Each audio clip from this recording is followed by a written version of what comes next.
I'm excited to get to talk to you. The timing worked out rather well. I know you must be devastated today because your girl is out. Liz Truss has officially resigned. And we'll just say, just so everybody knows, we're recording this the day of that happening. Indeed, indeed. A day later, but anyway. Just like give us the sort of basics of what she did that led to such a catastrophe that she is now, the shortest lived prime minister in British history?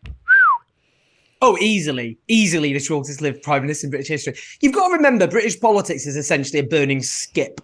It's a basket case, this increasingly. The Tories have turned the country into a basket case, doused it in petrol, set it on fire whilst laughing hysterically. This is what happened with Liz Truss. So basically, Boris Johnson, who won the election back in 2019 on a kind of Get Brexit Done platform, he incinerated his political career, his premiership, because he partied illicitly during the pandemic and then lied about it. And a cost of living crisis took hold in Britain, which he didn't provide any answers to. So his MPs turfed him out. And then there was a contest in which Conservative Party members had to choose his successor. Now, unfortunately for the country, Conservative Party members are deranged. So what they did is they chose a candidate called Liz Truss. And Liz Truss was best known in this country, I think, for doing a really bizarre speech where she got really angry about the importing of cheese. Just look it up if you don't know what I'm talking about. She says, she does this really angry bit about how much cheese Britain imports and goes, that is a disgrace. And that's all she was known for. But then she became prime minister. So she already had the demeanor of someone who'd just been plucked off the street to kind of run a country. That was her demeanor. But she then tried to institute a series of completely just unhinged right-wing economic policies, like the wet dream of every right-wing think tank. So slash taxes on the rich, slash taxes on big business, and a budget which just gave a huge amount of money, £45 billion worth of tax cuts to overwhelmingly rich people. And what happened then? Well, the markets then went into freefall. The pound collapsed, run on government bonds. The pension funds nearly collapsed. The Bank of England had to do an emergency intervention. And house prices began to collapse. Mortgage payments went up. And you've got to remember, the base of the Conservatives are pensioners and homeowners. They declared war on both of them. So then, in this turmoil, which is what now the country's in, the Tories are less popular than cholera. Liz Truss's ratings are beyond catastrophic. She's nearly as unpopular in this country, according to the latest polls, as Vladimir Putin is unpopular amongst the British electorate. Oh, wow. Their ratings are nearly the same. Minus 70, Liz Truss. I saw Vladimir Putin minus 74. Wow. I saw her approval rating was under 10%. That's what it is. It was less than 10%. So the net is minus 70. And that was before, to be honest, a lot of other stuff happened. Vladimir Putin's on minus 74. So, yeah, that's what we're talking about. Wow. So the MP, now, if there was an election tomorrow, essentially every Tory MP would lose their seat, every single one. So they've panicked, got rid of her. And now there's a massive leadership race in which Boris Johnson might return. What a country to live in. So let me ask you, though, because there was a part of this that was kind of confusing to me because, so effectively what Liz Truss, what her, agenda was that of like every single conservative in every single major conservative party in the world. So like when you talk about, it's classic Reaganomics or Thatcheronomics, cut taxes for the rich, deregulate, unleash the beast of the free market or whatever goofy stuff they say, right? But like historically, when conservatives do implement this agenda, usually what happens is a boom-bust cycle. So you have, like the economy takes off and they're like, see, we've been proven right. And then there's a bust. It's also accompanied by like gigantic deficits as well. But what's interesting is that, as you alluded to, the market didn't respond that way this time.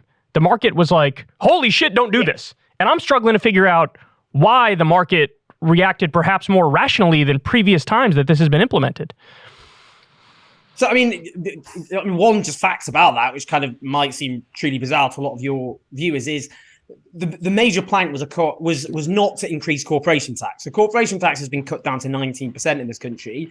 The last chancellor, Tory chancellor, Conservative chancellor, was going to increase it to 25%. The reason he said was, well, actually, we've cut corporation tax over the years. It hasn't worked. It hasn't increased investment. So that was a real repudiation of traditional ideology. But the fact they were going to cut they weren't going to increase corporation tax is what panicked the market. So that might sound odd. The market's panicked at the fact they weren't going to increase taxes on big business. I think the way of looking at it is, if you look back to 2010 when the government introduced austerity, the Conservative government, the cost of government borrowing was very low. The gilts, these are the gilts which determine the level of government borrowing, were very low. So we didn't need to do austerity. It was complete nonsense, the whole thing. It was ideologically driven. And it was the same during the pandemic. Obviously, vast amount of debt that the government could introduce massive public expenditure in order to stop the economy from collapsing. Again, the markets didn't rebel then. What's happened now is this country's in the grip of massive inflation. We've now on over 10%. It's worse. It's going up. It's not like you guys where it's kind of that you can see the kind of how that will calm down. So there's an expectation of constant interest rates going up. I know that's true in America too. But the sense then is that the cost of government borrowing is going to keep going up. So when the government said we're going to do £45 billion worth of unfunded tax cuts, the markets just said, well, we don't trust you anymore to be able to deliver that economically. So we're going to. So what that meant is the cost of borrowing, they bet, would go up. The interest rates would go up, and that's what caused the market revolt. And so basically, this was my understanding, is effectively the markets were like, we're not going to really lend you this money to do this plan that you've implemented. And there were other pieces. I think she had a piece about cost of living, that she was going to try to help out there as well. But what was so stunning to me was just how quick the fallout ultimately was. Because like Kyle said, normally, these right-wing economic plans come right out of a right-wing think tank. They get implemented, and it takes a while for the fallout to hit. But here, this seemed to me like a perfect case in point of how bad they are ideologically, what a disaster they are, and how insanely politically unpopular the whole mess ultimately is. Yeah, I mean, that's a really good way of putting it. I mean, you're right. They have been forced. The other part of the plank that she would keep going on about is because energy bills in this country were going to go up to over £7,000 a year. Well, I was going to try and work out what that meant in dollars, but I realized we're nearly parity now. Right. There you go. Over seven. It's about $8,000. And the average income in this country is lower than in the United States. So we're looking at people having to pay about a quarter, no, maybe more, 50% of their entire annual income and energy bills. Well, clearly society was going to collapse. So they were forced to do a massive intervention, which they've now scaled back, but they refused to introduce a windfall tax on energy companies, which is what people were calling for, because they've made £130 billion of excess profits, but they won't tax them. That was the other part of the plan. But you're right. What's interesting is, we've got a think tank here called the Institute of Economic Affairs, which laid the foundations for what we call Thatcherism, privatization, deregulation, attack the unions, basically market fundamentalism. Thatcher put those ideas into practice. And when Liz Truss became Prime Minister, one Conservative commentator said, Britain is now the laboratory of the Institute of Economic Affairs, i.e. the British people are lab rats. Well, you see, this really is, in this country, or should be, the death knell of this market fundamentalism, because they fetishize the markets. They think the markets are king, and yet it was the markets which brought them down. Now, I mean, you could say that's disturbing as a precedent, because this is a kind of right-wing form of Keynesianism. What she was saying was, we're not going to do austerity. That's what she said. We're not going to do cuts. And we'll do these tax cuts on the rich, and they'll pay for themselves. And the markets didn't believe that. And you could say, well, what if you have a left-wing government then, in these conditions, which try to increase public spending rather than cut taxes on the rich? Would the same thing happen?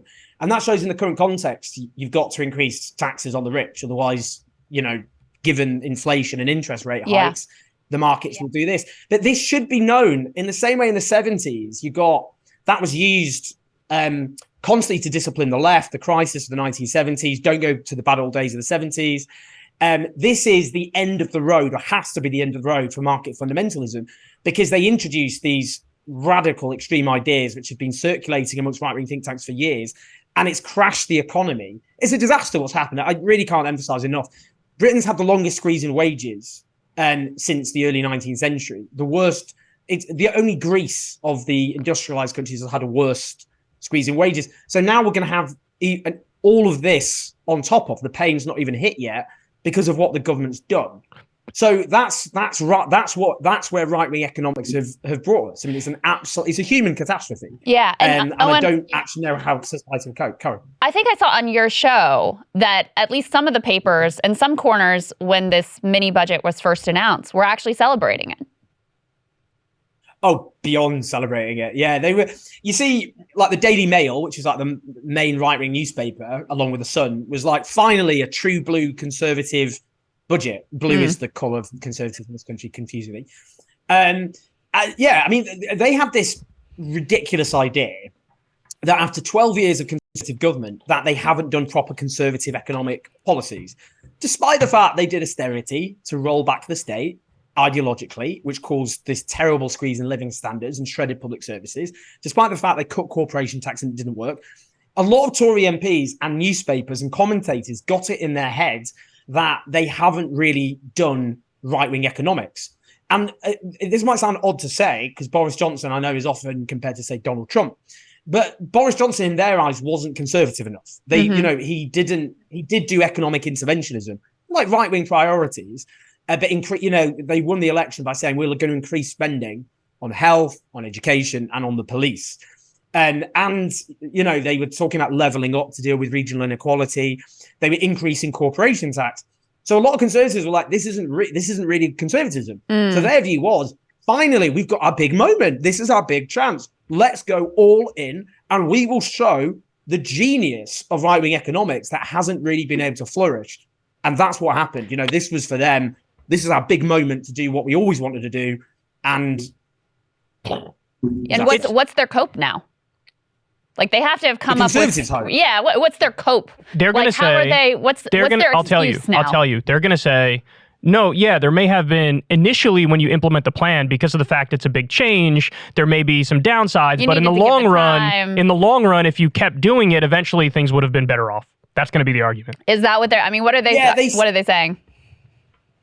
Liz Truss said we went too far too fast. Right.